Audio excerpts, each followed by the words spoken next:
They change cultures. They're heat seekers. They run at adversity and embrace change.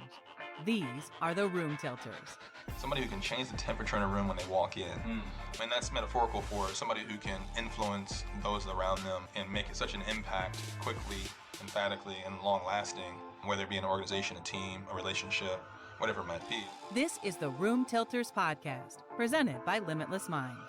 Co-hosts DJ Eitzen and Harry Wilson, founders of peak performance and leadership consulting company Limitless Minds, explore how the best and brightest change the temperature in a room. From sports, the military, entertainment, and media, clinical psychologists to CEOs. This podcast will navigate what it takes to think big and go far. And now, DJ and Harry. Listen, today we get a chance to talk with someone leaving a major footprint in many areas, especially in the world of Black women in business. Demarra West specializes in consulting and leadership coaching in the professional world. Hey, welcome to the podcast, Demarra. We're glad to have you on. Oh my gosh, Harry, thanks so much for having me. I can't wait. This is going to be a lot of fun. Yeah, we're really excited. So listen, for our listeners, we're in season 2 now, and season 2, Harry. Wait, man. Season 2, man. Don't just try to go right past season 2. Well, the thing is, we're talking to Demarra. Demarra, like, listen, I saw somewhere she was ranked like number 4 on must listen in Black Women podcasts in 2019. That was such an honor that we received. That's cool. And speaking of that, we want the listeners to kind of get to know you a little bit. So, tell us a little bit about what you do and what you're passionate about. Absolutely. So, Demarra West, I hail you from Kalamazoo, Michigan. Yes, there really is a Kalamazoo. I have been in the entrepreneurial space for about 13 years now, operating a practice called Change Agent Consulting. So it's a national consulting practice, and we specialize in strategic and business planning, diversity, equity, and inclusion, evaluation, leadership development. If it has something to do with capacity building, we probably touched it in some shape or form. In addition to that, I'm a licensed therapist, and I'm trained in a ton of wellness modalities. And so about a year or two ago, as a result of coming in contact with a lot of women who are facing burnout, I felt compelled to start a program called Be Well, Beautiful Woman. We started off with Black Women About Business. We rebranded about a year later to Be Well, Beautiful Woman, to be more inclusive of all women, but still emphasizing a focus on women of color, on Black women, on low-income women. So we are a social enterprise. And our work is all about wellness first, business second, so that female leaders and entrepreneurs can heal, they can live joyfully and abundantly, and they can get the business support that they need in the most culturally relevant way possible. And it's been a lot of fun. We've touched, almost 2,000 women through this Be Well, Beautiful Woman work. And women are really taking a look at their wellness as a foundation by which that they can stand on to have the kind of businesses that they never even dreamed of, and really have the kind of life that's rooted in what they desire versus what society tells them. I've learned a lot on this journey, still learning, because we never really arrive. But it's been really, really good, and I wouldn't trade it for anything. Like I feel like I was born to do this. This is exactly what I'm supposed to be doing right now. And if you ask me what that looks like 5 years from now, I won't be able to tell you that, because my life has just morphed. It's ebbed and flowed since I started almost 13 years ago. That's awesome. Now, and just to hear the amount of experience and success that you've had thus far, how do you, coming from small town Kalamazoo, right? How do you end up in a line of work like this? What brought you to say, you know what, I want to pour into people? Yeah, so I love that question, because I knew at a young age that I wanted to work with people, and that's changed a lot, and so when I was younger, I thought that I wanted to be a pediatrician. And then years later, I ended up in the AmeriCorps program, where I was doing community development work for a nonprofit housing organization. And then I became their homeownership manager, and I started to immerse myself in diversity, equity, and inclusion work. So, I feel like I've just always been open. And I think that for serial entrepreneurs in particular, we don't necessarily have a track, and we don't stay on that track. There's a lot of different tracks. And I think that that's what evolution is supposed to be like. I think that we are all put on this planet to become lots of different things and to do lots of different things. And it just so happened those lots of different things are connected to transforming people's lives. And so everything that I've done, whether it's been starting a nonprofit organization that I ran in tandem with my practice, or, you know, my entrepreneurial practice, or this Be Well Beautiful Woman work, or being a licensed therapist, or, you know, a certified professional coach where I'm also teaching people to become coaches themselves, and any number of things, it's all been connected to this idea of changing people's lives, but also with the idea of first and foremost changing my life. A lot of these wellness practices that I put out, a lot of anything that I put out in the business space as well, have been things that are tried and tested in my own life. And so, for example, with wellness, you know, I grew up with complex trauma, and a lot of the modalities that I impart in the lives of other people are modalities that I've used to heal myself.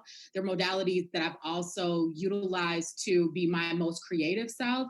I tell people often that my best ideas have come on my yoga mat, when I've been out walking, writing in my journal, and all those things help me to expand myself, which also helps me then to expand other people's lives based on what it is that they want for themselves.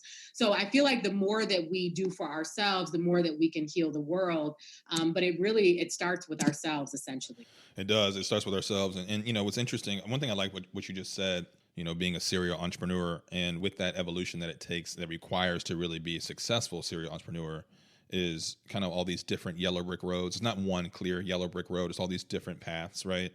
And, you know, and now what's interesting about that is with lots of different paths become lots of different losses or failures or adversity, right? You know, the more paths you're on, the more chance you leave yourself open for adversity. Now, what I think all of us believe is that, you know, on the other side of adversity is growth. And so I think that's probably where where you get the chance to really build a repertoire for, you know, how to bounce back, be resilient, all these different things. But what are one adversity or adversities that you've faced that have really shaped some of this path you're on today?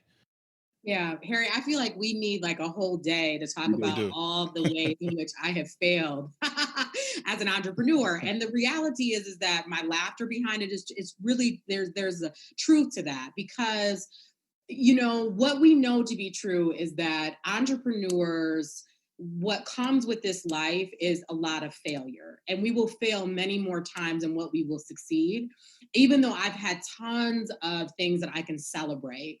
And so I'll tell you, when we first went into the marketplace with Black Women About Business, there was a lot of tension for me around, you know, my identity as a Black woman. I'm actually multiracial, but I identify as a Black woman. And, you know, all the people that have come into my life, and people that are part of my friend group, and people that have mentored me, that come from all walks of life. And so there was a lot of tension around, what does this mean for me to be in this space and only serving Black women, even though knowing that this is an equitable space to be in, right? Like serving one group of people that have historically been left behind and getting the support that they need. For example, you know, the practice of wellness has been whitewashed in many ways, right? So helping people to come back to this indigenous reality that wellness is a birthright, and it comes from your ancestors. And there's lots of ways to practice this in a really accessible way, right? That's equity, and making sure that people have access to it no matter what they can afford to pay for that respective service. And so I'm saying all that to say that when, you know, I want to put that idea on pause, but when we first went into the marketplace, it was a struggle. And I used a lot of the money. Anytime you're birthing something, you know, and as an entrepreneur, you're putting your own resources in it, right? Your own blood, sweat, and tears, your own financial resources. And so my consulting practice was really helping to birth this thing. And I had this big vision around providing these comprehensive supports, similar to like a business incubator that I had gone through not too long before this experience that I had. And so when it got time to launch it, it was like crickets. It was like, so it was like, I will tell you, and it was one of the most devastating things that I've ever experienced as an entrepreneur, because as a consultant, I found myself in this flow state always. I never had to market my business. I had, you know, I've had several clients that are repetition clients, word of mouth, never. So yeah, I had the website and all of that, but I never had to market my consulting practice, just flow.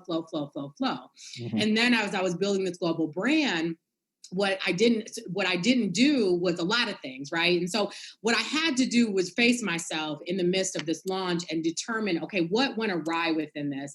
Part of what went awry for me is that I think that I was really born to serve all people, with this idea of being intentional about serving people from all walks of life. So no matter who you are, no matter who you love, we want Be Well Beautiful Woman to be a space that you feel like you can call home.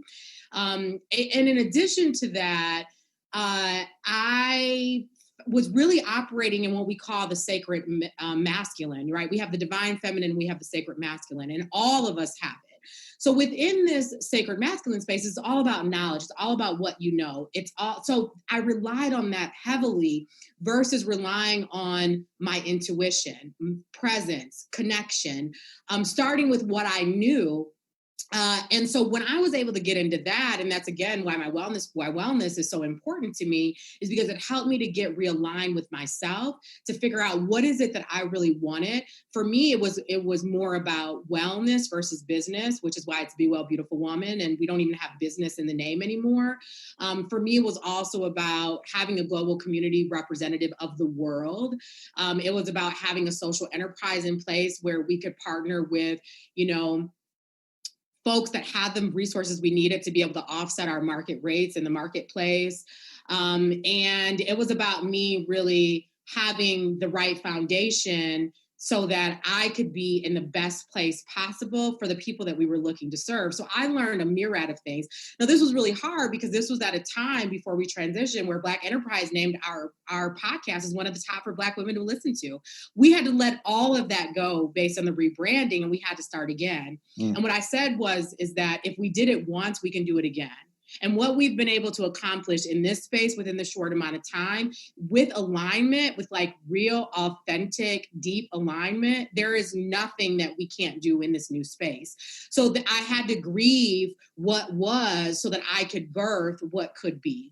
And we're still birthing that right now as we speak. So I know that was a really long answer, but I wanted to give all of that so that people knew. And it was devastating for me. It got to the point where it was so stressful. My hair was falling out. Wow. I was in a really bad state, and I had spent a lot of my hard-earned savings to birth something that was having no place.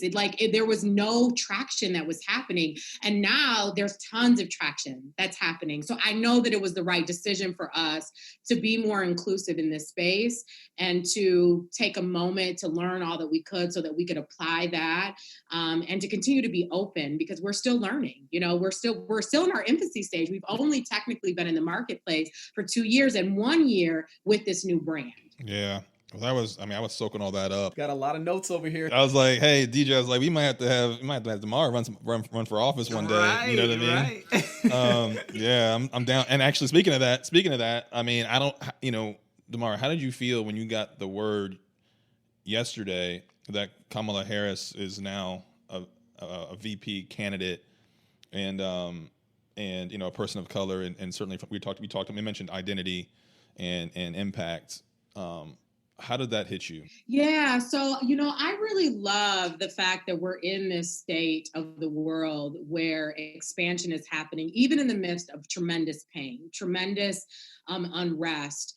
And we're starting to pay attention collectively to things that maybe in the past we've been able to hide from a little bit. And if you're a person of color and you have a lived experience, we know that we can't hide from it. It's our lived experience. We have to pick and choose, right? What battles we're going to face based on this Black body that we exist in. Yeah. And so what I love about what has happened since we've lost the lives of the precious souls of George Floyd and Breonna Taylor and so many other people is that we've seen a shift, and we're starting to pay attention to Black people and to Black women in a way that we haven't before. Now, it doesn't mean that there aren't things that need to change. We know there's tons of things that need to change.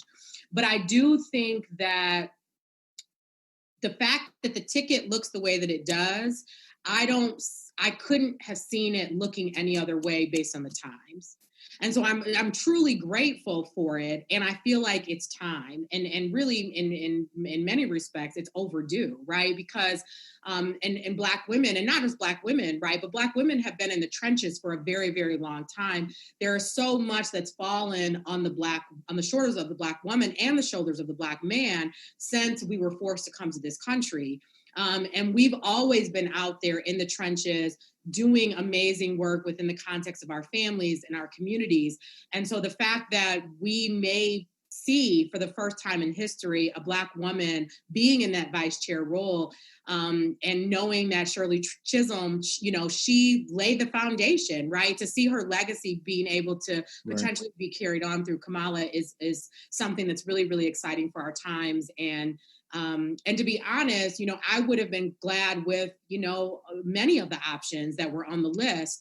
And so even though, it happens to be Kamala and I'm super excited for her, I would have been just as equally happy with Stacey Abrams, for example. Right. And so what do you think about it? It's interesting, right? I mean, I came up in an environment, in a family where, excellence was expected, right? Our parents, my father and mother would plant these types of visions in our head when we were younger.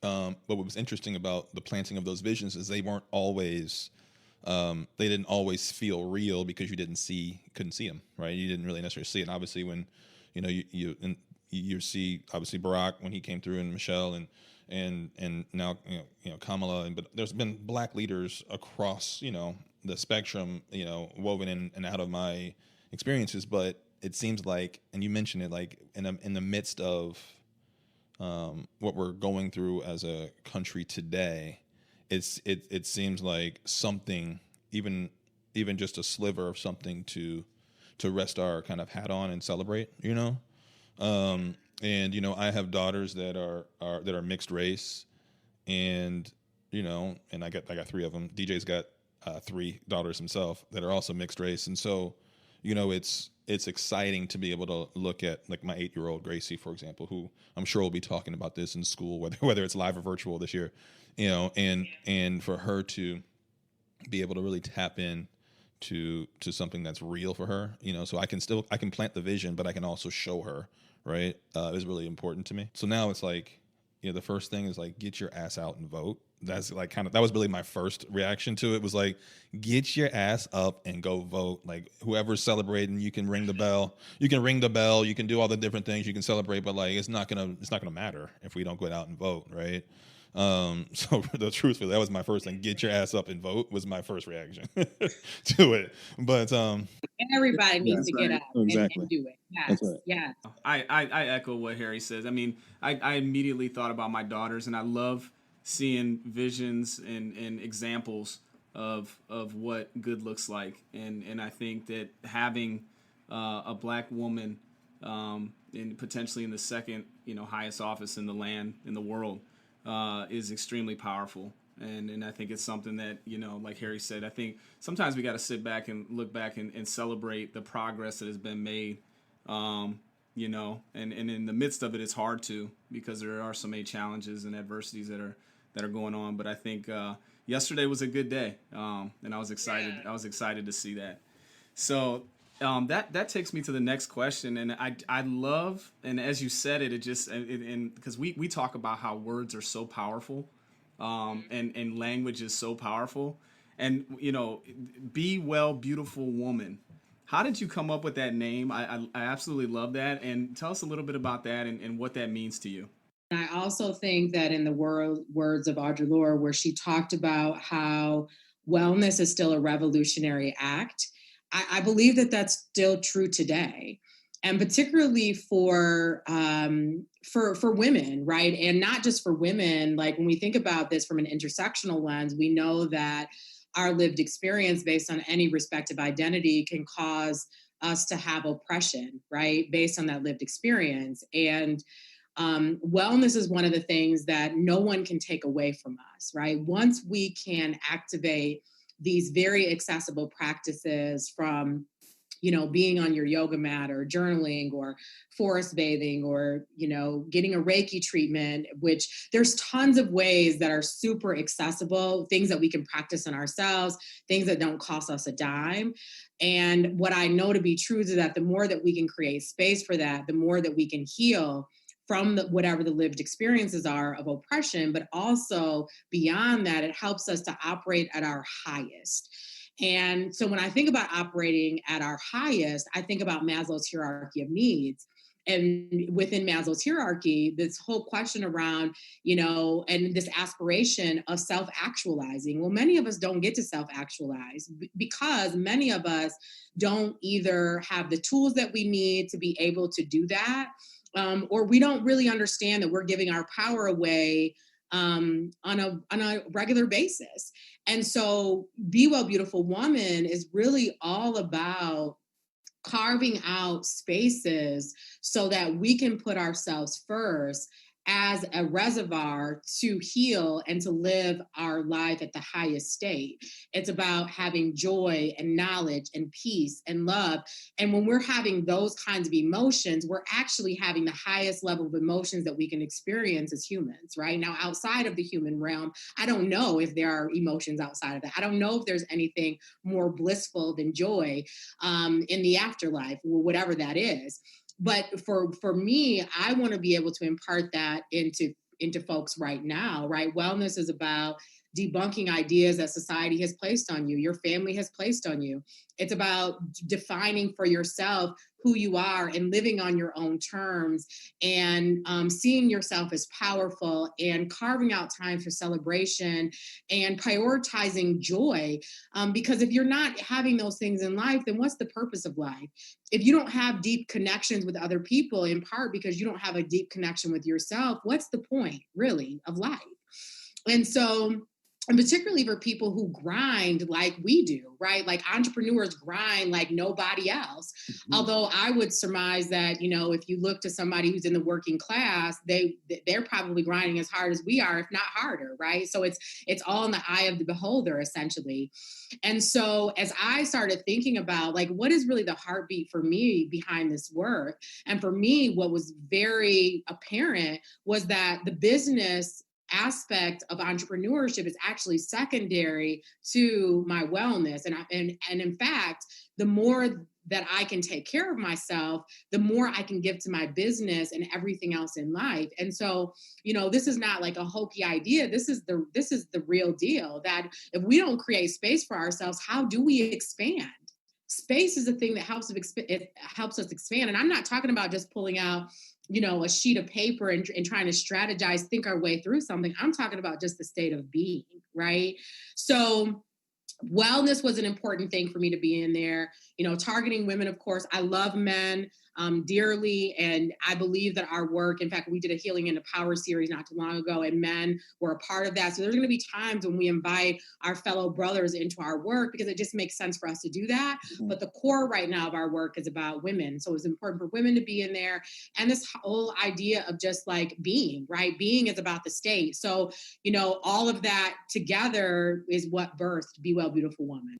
I love it. And you also do some leadership coaching, right? I do a lot of leadership coaching. I'm faculty with Leadership That Works. And so not only am I a certified professional coach, and I work with people individually and couples from, entrepreneurs to folks around leadership, from the C-suite right on down to the first-time leader. But then I also train other people to become coaches themselves.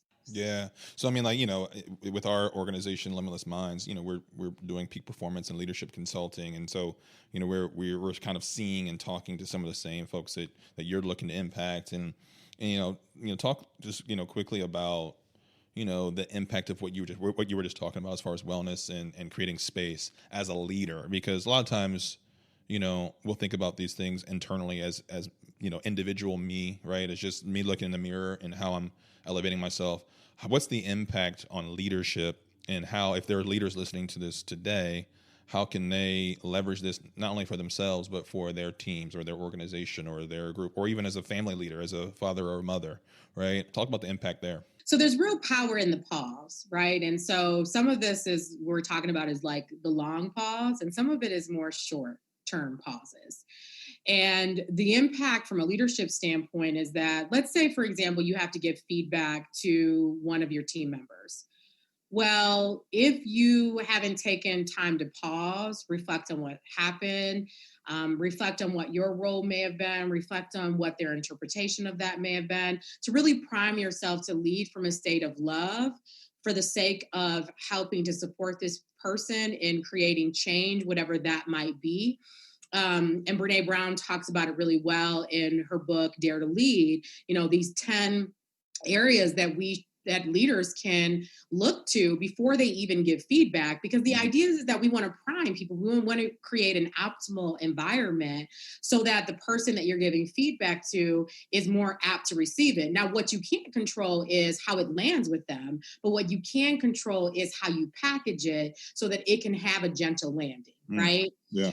And so that's a great example of like pausing, taking a minute before you jump right in. And these are things that I'm still building my muscle around as I work with my team, because I'm very task oriented and, I like to operate in excellence, and, I can be really critical, and that's the Virgo in me. I'm like a recovering Virgo in that regard. I'm still in recovery.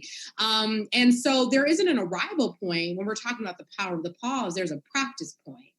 And so I think that for a lot of this stuff, there isn't an arrival for anything. We're continuing to practice so that we can be the very best leaders that we can be. I had someone that I was coaching recently that asked me something. They said, well, I want to be supportive of people, but I don't want to do all that work.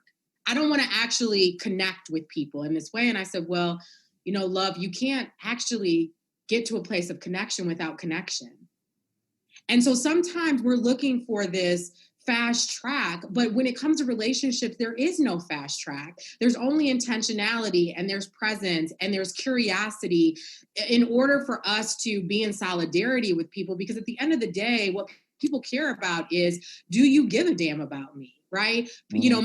Maya Angelou said it. People will forget what you said. They will forget what you did, but they will always remember how you made them feel. And if you want to be able to take people to where you want them to go, that's influence, right? I'm not following you simply because you're a leader. I'm following you because I trust you. That's so right. I know that wherever you're going to take me is going to be the right place. And so I'm trusting that you are guiding me there. But that is not something that's created overnight.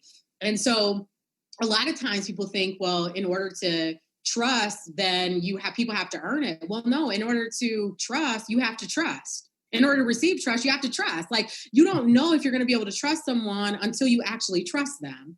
And so, and part of that, again, back to your question around the state of being, I think part of the being work is facing ourselves and saying, okay, like, how is it that I'm showing up, and where are the gaps, and how can I create space for myself to grow within these gaps that I'm seeing so that I can actually be the kind of leader that I want to be, the kind of human that I want to be. Wow. Okay. I got my hands up. You might have got a hallelujah. You might have got an amen. Did you just catch the Holy Ghost? Is that what you just did? Is that what's going on? I felt virtually? A little tingling. The virtual Holy Ghost? I love that. I love that. Oh my gosh. Power in the pause. I love that. It's something actually Russell has spoke on in terms of just, really just kind of slowing down. And ultimately that allows him to speed up and really be successful. But that pause is so important. And then people don't care what you know till they know that you care. I love that. Yeah, and that's so really good stuff. It sounds like you've been influenced by some pretty awesome people. I'd love to get an idea of maybe one or two people that really inspire you or have influenced you over the years. Tell us a little bit about that. Yeah. So, oh my gosh, there's so many. I do a lot of work around manifestation, and I reference Oprah a lot related to manifestation, because if you know anything about Oprah's life and where she came from and where she is now, no one could have predicted that for her life, yet that's where she is. And so it speaks to the power of practicing things like gratitude, the power of asking the universe for what it is that you want and working towards it and trusting that the universe is working with you to get you there. And so that for me is very inspirational, not because it's Oprah and she's a billionaire, but it's because her life is a testimony to what can happen when we decide for ourselves who it is that we want to be. And when we decide for ourselves that we are truly the co-creator with the source, God, the universe, whatever you want to call it, in creating the kind of lives that we want. And that has nothing to do with where we've been. And that's real power when we can acknowledge that, when we can lean into that. I would say that, so more recently, Gabrielle Bernstein, about a year or so ago, I went on this quest to figure out, like, you know, what is joy? Like, can I really wrap my hands around, my heart around this concept of joy? And how would I even know if, like, my life is rooted in joy? And as soon as I said that, literally within 24 to 48 hours, I got an email about this group for healers, you know, because I'm considered to be a healer. And if you could see my fingers right now, I'm putting that in quotes, because I think that all of us have the capacity to heal ourselves and to heal the world, about this group for healers rooted in Gabrielle Bernstein's book, May Cause Miracles. And so for 6 weeks, I immersed myself in studying using this book, and it totally changed my life. And so I give her a lot of credit. And then I read Rachel Hollis's book, Girl Wash Your Face. And then there was a follow-up book to that book that was very impactful. I read both of those books at the beginning of the year. And in general, like, I'm always reading, whether it be a book or an article or watching a TED Talk, I believe very deeply in my own professional development. And I'm going to be a student for life. So that's, you know, even these wellness certifications that I get, like, I'm getting it, of course, to serve the world, but ultimately I'm getting it because I'm like a junkie when it comes to developing myself. And I love it, right? So, because I know that there's always more. Like, the more that we work on ourselves, the more that we have to discover about ourselves. It's like the peeling back of an onion. And that's a part of that, operating at our highest, right? I don't know if we'll ever, no matter how much work we do while we're on this planet, we can be at our highest in any given moment, but just know that in that given moment, based on our highest, there's even a place higher than that as we work to cultivate ourselves through a myriad of things. I love it. Yeah. And you've said a couple times, you said it twice now, heal the world. I like that. And Harry loves Michael Jackson. He's always singing Michael Jackson. So, you know, Harry, you want to chime in here, man? No, man. I do like that. Listen, Michael's music's great. You know what I mean? But I don't know. I always want to give Harry a chance to sing on any podcast. I've kind of come off the Michael thing a little bit. The music I'll listen to, but I kind of come off the Michael thing, you know, a couple years ago. But I you know, listen, the pipes aren't. Man, the pipes aren't really. They're really warmed up, man. You know what I mean? I gotta come on. You know what I mean? We'll hit up some karaoke. You know, we'll throw down some Man in the Mirror or something like that, and we can go. Hey, that's my jam. Every time I hear it, it touches me. Yeah, that's that jam. That's the jam right there. Yeah. Speaking of like movies and songs and stuff like that, so I got some rapid fire for you, Demarra, before you go. Not a ton, just a few. Favorite movie? Go. Love Jones. Love Jones? Okay. DJ, what you know about that? DJ, you know anything about that? You haven't seen that. DJ, you don't know nothing about Love Jones? Are you kidding me, DJ?